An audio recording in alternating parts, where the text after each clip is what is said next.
Hey guys, welcome back with me again in this channel. So in this video, I'm going to show you how you can delete watch history on your Netflix. So if you want to stop Netflix from recommending things you've already finished, or you want to hide that guilty pleasure marathon, this is how you can delete your watch history. First, you can just open Netflix and go to your profile, click on My Netflix at the bottom right corner. Tap on the three lines icon at the top and go to account.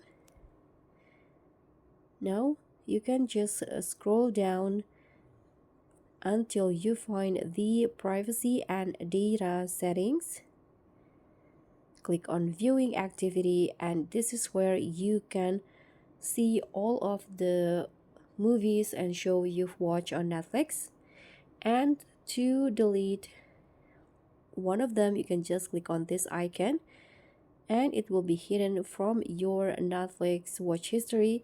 But if you want to wipe the slate and clean it all, you can just scroll down until you find the options to hide them all. Click on yes, and after that your viewing or watch history will be cleaned. So guys, thank you so much for watching. Don't forget to like, comment, and subscribe. Also click on the thanks, and I'll see you in the next one.